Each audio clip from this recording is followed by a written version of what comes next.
اس ادارے کے سال بھر کے خرچ کا چندہ اترتا ہے،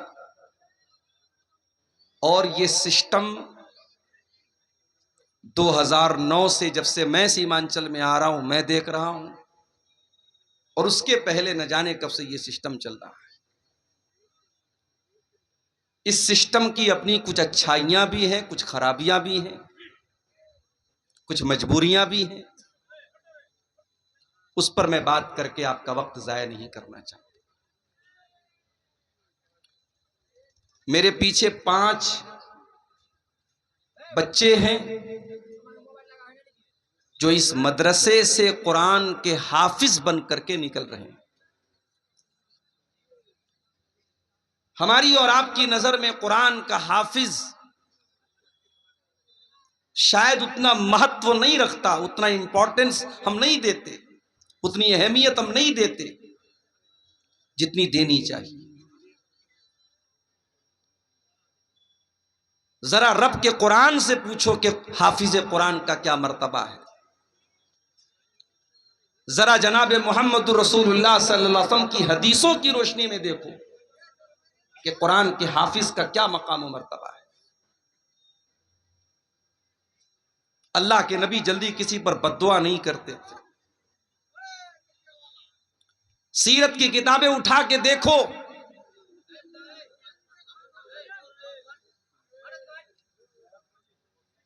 اللہ کے نبی کے اوپر بہت طریقے کے ظلم و ستم ہوئے، مگر آپ نے بد دعا نہیں کی۔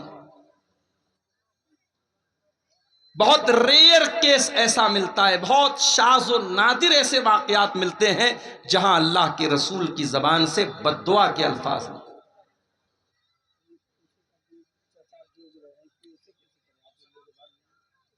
ایک موقع ہمیں سیرت النبی کے اندر ملتا ہے جب اللہ کے نبی بد دعا کرتے ہیں، کچھ قبیلے کے لوگ آتے ہیں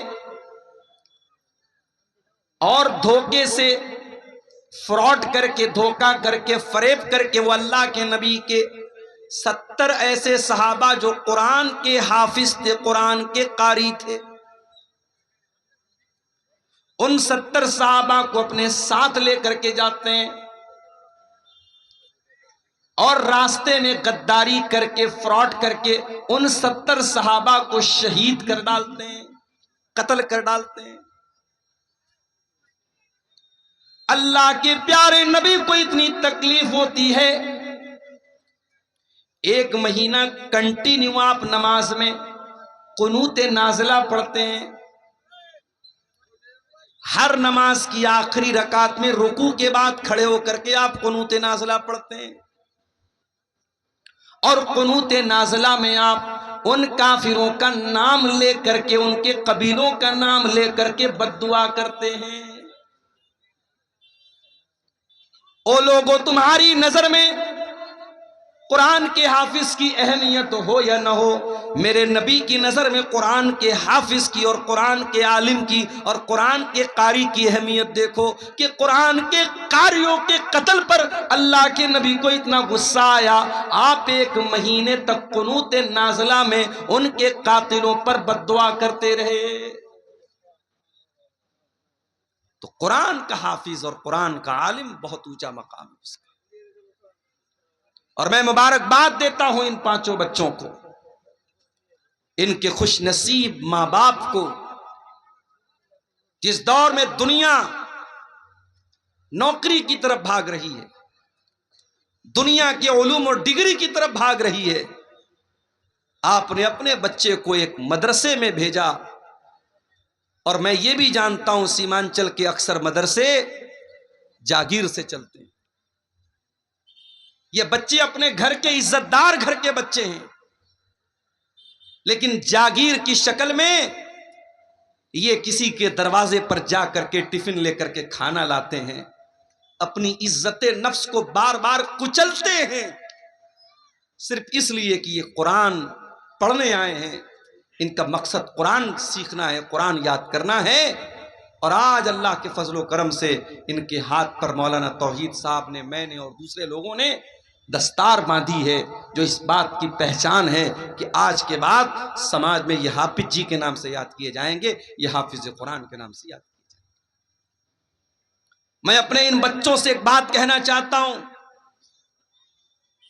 اسی سماج میں ہم نے ایسے بھی بچوں کو دیکھا ہے جو قرآن کے حافظ تو بن گئے، لیکن کچھ دنوں کے بعد غلط سنگت میں پڑ گئے، غلط راستے پہ چلے گئے، قرآن جتنا یاد تھا وہ بھلا بھی دیا، اور ان کے کیریکٹر اور ان کے کردار سے کہیں سے بھی یہ پرتیت نہیں ہوتا، یہ نہیں جھلکتا، یہ نظر نہیں آتا کہ قرآن کے حافظ۔ اے مدرسہ دار القرآن سے حفظ کرنے والے میرے پیارے بچوں، تم سماج میں جب اپنے نام کے ساتھ حافظ کا ٹائٹل لے کر کے جا رہے ہو، اس ٹائٹل کی حفاظت کرنا۔ دنیا تمہاری حرکتوں کو دیکھنے کے بعد جسٹیفائی کرے گی، طے کرے گی کہ حافظ لوگ کیسے ہوتے ہیں۔ مارکیٹ سے تم گزرو گے، تمہارے سامنے بہت سارے غلط مناظر بھی آئیں گے، گندی چیزیں بھی تمہارے سامنے آفر کی جائیں گی، دیکھنے کو تمہیں اکسایا جائے گا، تمہیں آکرشت کیا جائے گا، لیکن تمہارے سینے میں اللہ کا قرآن ہے، اس قرآن کی قدر کرتے رہنا، اور ان نامناسب چیزوں سے، ان گندی چیزوں سے، ان ولگر چیزوں سے ہمیشہ اپنے آپ کو بچا کے رکھنا، اور اس قرآن کی حفاظت کرتے رہنا میرے بچوں۔ اس لیے کہ اللہ کے پیارے نبی کیا فرماتے ہیں؟ تعاہدوا ھذا القرآن، اس قرآن کو اچھی طریقے سے یاد رکھو، فَإِنَّهُ أَشَدُّ تَفَلُّتًا مِّنَ الْإِبِلِ فِي عُقُلِهَا، جس طریقے سے اونٹ کو اگر کسی کھونٹے میں باندھ دیا جائے تو اونٹ جس طریقے سے بھاگنے کی کوشش کرتا ہے، قرآن کریم بھی آپ کے سینے سے نکلنے کی کوشش کرے گا۔ اس قرآن کو باندھ کے رکھنا، اس قرآن کو محفوظ کر کے رکھنا، قرآن کو اپنے دل سے، دماغ سے نکلنے مت دینا۔ میرے عزیزوں، بات نکلی ہے قرآن کی، تو ایک بات میں آپ کو اور بتانا چاہتا ہوں۔ اللہ تعالیٰ نے دنیا میں بہت سارے نبیوں کو بھیجا، اور بہت سارے نبیوں کو اللہ تعالیٰ نے بہت ساری کتابیں بھی عطا فرمائی۔ 4 کتابوں کا نام تو ہم بہت فیمس ہے، مشہور ہے، جانتے ہیں۔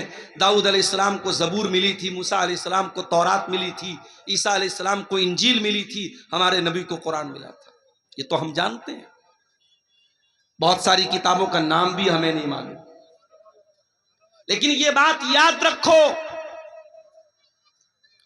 جس طریقے سے اللہ کا آخری نبی خاتم النبیین ہے، اب آپ کے بعد دنیا میں کوئی نبی آنے والا نہیں، کوئی رسول آنے والا نہیں ہے، اسی طریقے سے قرآن اللہ کی آخری کتاب ہے۔ اب قرآن کے بعد کوئی دوسری کتاب دنیا میں آنے والی نہیں ہے۔ قرآن نے پچھلی تمام کتابوں کو منسوخ کر دیا، کینسل کر دیا، اب قانون چلے گا تو قرآن کا چلے گا۔ اب اگر مانا جائے گا کسی کتاب کے قانون کو، اگر کوئی کتاب بک آف لا ہے، اگر کوئی کتاب قانون کی کتاب ہے، تو وہ قرآن مجید ہے۔ اور اسی لیے اللہ تعالیٰ نے قرآن کو اتارا تو کون سے فرشتے کے ذریعے اتارا؟ فرمایا نزل بہ الروح الامین، اس قرآن کو لے کر کے جبریل امین آئے ہیں، فرشتوں کے سردار آئے ہیں، تمام فرشتوں میں سب سے اعلیٰ، سب سے اعظم، سب سے بہترین فرشتے حضرت جبریل اس قرآن کو لائے ہیں۔ قرآن جس ہستی کے اوپر اتارا گیا، اس ہستی کے بارے میں اللہ قرآن میں کہتا ہے وَمَا أَرْسَلْنَاكَ إِلَّا رَحْمَةً لِّلْعَالَمِينَ، اے نبی ہم نے آپ کو ساری کائنات کے لیے رحمت بنا کر کے بھیجا۔ قرآن کا اتارنے والا کون؟ رب العالمین۔ قرآن کو لے کر کے آنے والا فرشتہ کون؟ روح الامین۔ اور قرآن جس ہستی پر اترا، اس ہستی، وہ ہستی کون؟ رحمت للعالمین۔ قرآن جس مہینے میں نازل ہوا، وہ مہینہ بھی سارے مہینوں میں سب سے زیادہ برکت والا۔ یہ میری ہی تقریر کے دوران مائک کو جو ہے گڑبڑ ہونا تھا، بار بار یہ چھوڑ رہا ہے، پکڑ رہا ہے۔ کہاں ہے بھیا مائک والے؟ پیسہ ویسا نہیں ملے گا آپ، بے فکر رہیے آپ۔ شہر رمضان الذی انزل فیہ القرآن، قرآن کریم کون سے مہینے میں اترا؟ رمضان میں اترا. سارے مہینوں میں سب سے زیادہ برکت والا مہینہ رمضان کا. آج ایک صاحب مسئلہ پوچھنے لگے. 15-16 سال پہلے 15-16 سال پہلے کسی آدمی نے رمضان کے روزے کی حالت میں اپنی بیوی کے ساتھ صحبت کر لیا. غلطی کا احساس ہوا. اب وہ انسان کفارہ ادا کرنا چاہتا ہے. میرے پاس مسئلہ آیا، مولوی صاحب کفارہ کیا ہے؟ میں نے کہا 60 دن کنٹینیو روزہ رکھنا ہے، ایک دن کی بھی گیپنگ نہیں. ایک روزہ اگر آپ نے خراب کیا تو آپ کو 60 روزہ رکھنا ہے کنٹینیو. اور اگر 60 روزے کی طاقت نہیں ہے تو 60 مسکین کو کھانا کھلانا ہے. یہ رمضان کے روزے کی اہمیت. اور رمضان کے روزے میں اگر کوئی یہ غلط کام کر دیتا ہے تو اس کی اتنی بڑی سزا ہے. تو قرآن اترا ہے رمضان کے لیے. پھر رمضان کے آخری عشرے کی کسی ایک رات میں قرآن اترا ہے. وہ رات بھی تمام راتوں میں سب سے افضل ہے. انا انزلناہ فی لیلۃ القدر وما ادراک ما لیلۃ القدر لیلۃ القدر خیر من الف شہر. اے نبی، اس قرآن کو ہم نے لیلۃ القدر میں اتارا ہے. اور آپ کو کیا معلوم کہ لیلۃ القدر کیا ہے؟ لیلۃ القدر 1000 مہینے سے افضل ہے. 1000 مہینہ کیلکولیٹر پہ کیلکولیٹ کرو، تقریباً 84 سال بنتے ہیں. ایک رات جس رات میں قرآن اترا ہے، اس ایک رات کی فضیلت یہ ہے کہ وہ ایک رات اللہ تعالیٰ کے یہاں 84 سال سے بہتر ہے. یہ ہے قرآن کا مقام. ہم نے قرآن کو بڑی آسانی سے حاصل کر لیا ہے. اس قرآن کی قدر ہم کو نہیں معلوم. میرے یہ قرآن بہت بڑی دولت ہے اللہ تعالیٰ کی. یہ قرآن اللہ تعالیٰ کی بہت بڑی نعمت ہے میرے بھائیوں. یہ قرآن ہمیں اور آپ کو ملا ہے. اس قرآن کی قدر کرو، اس قرآن کی ویلو کو سمجھو، اس قرآن کی قیمت کو سمجھو. مان لیجئے ہائی اسکول اور انٹر کی پریچھا دینے والوں کو ہمارے یو پی میں یوگی جی ٹیبلٹ دے رہے ہیں. انٹر اور بی اے کرنے والوں کو یوگی جی ٹیبلٹ دے رہے ہیں. لیپ ٹاپ دیا جا رہا ہے. اس ٹیبلٹ کو، اس لیپ ٹاپ کو ایک اسٹیٹ کا مکھیہ منتری دے رہا ہے تو اس کی بڑی ویلو ہو جاتی ہے. اگر آپ کے موبائل پر میسج آ جائے، دیش کے پرائم منسٹر کا میسج آ جائے، اسٹیٹ کے چیف منسٹر کا میسج آ جائے اور اس میں آپ کا نام لکھا ہو اور آپ کو مخاطب کیا گیا ہو، آپ تو باغ ہو جائیں گے، اتنی بڑی ہستی کا میرے پاس میسج آیا. او لوگو، یہ قرآن بھی تو اللہ کا میسج ہے. یہ قرآن اللہ تعالیٰ کا لاسٹ میسج ہے. یہ انتم سندیش ہے جو اللہ نے آپ کو دیا ہے. فرمایا شہر رمضان الذی انزل فیہ القرآن ھدی للناس وبینات من الھدی والفرقان. او لوگو، یہ قرآن رمضان کے مہینے میں اتارا گیا ہے اور یہ قرآن ساری مانوتا کے لیے گائیڈنس کا کام کرتا ہے، مارگ درشن کا کام کرتا ہے. صحیح کیا ہے، غلط کیا ہے، کھرا کیا ہے، کھوٹا کیا ہے، سچا کیا ہے، جھوٹا کیا ہے، شرک کیا ہے، توحید کیا ہے، یہ قرآن آپ کو بتائے گا. وَبَيِّنَاتٍ مِّنَ الْهُدَى وَالْفُرْقَانِ. یہ حق اور باطل کو کھول کھول کے بیان کرنے والی کتاب ہے. لاؤ دنیا کی کوئی اور کتاب، لاؤ دنیا کی کوئی اور کتاب. ڈاکٹر ذاکر نائک پڑوسی ملک کے دورے پر ہیں. ایک کرسچن نے سوال کیا، ڈاکٹر صاحب آپ نے بائبل کی فلاں آیت پڑھی ہے، آپ نے غلط طریقے سے کوٹ کیا ہے. ڈاکٹر صاحب نے کہا، ڈاکٹر ذاکر نائک نے کہا کہ اگر میں نے غلط کوٹ کیا ہے آپ پروف لا کے دے دو، میں مان لوں گا. اپنی دوسری تقریر میں ڈاکٹر ذاکر نائک بولتے ہیں کہ بائبل کے انڈیا کے اندر کئی ہزار نسخے ہیں اور ان ہزاروں نسخوں میں بہت ڈیفرنس ہے، بہت فرق ہے، بہت فرق ہے، بہت انتر ہے، بائبل کے الگ الگ ایڈیشن میں بہت انتر ہے۔ دوسری طرف آ جاؤ قرآن کے اندر، عثمان غنی رضی اللہ تعالیٰ عنہ قرآن پڑھتے ہوئے شہید کیے گئے، اور جب وہ قرآن پڑھ رہے تھے اس قرآن کی کاپی کے اوپر، اس قرآن کے نسخے کے اوپر حضرت عثمان غنی کے خون کے چھینٹے بھی پڑے تھے۔ اور معلوم ہے وہ کون سی آیت پڑھ رہے تھے؟ اے بھائی کیا ہو رہا ہے؟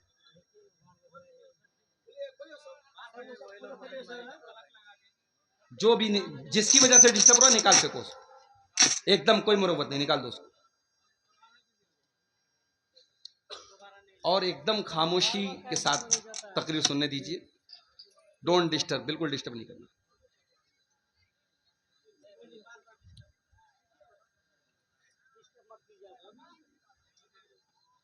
تو قرآن کریم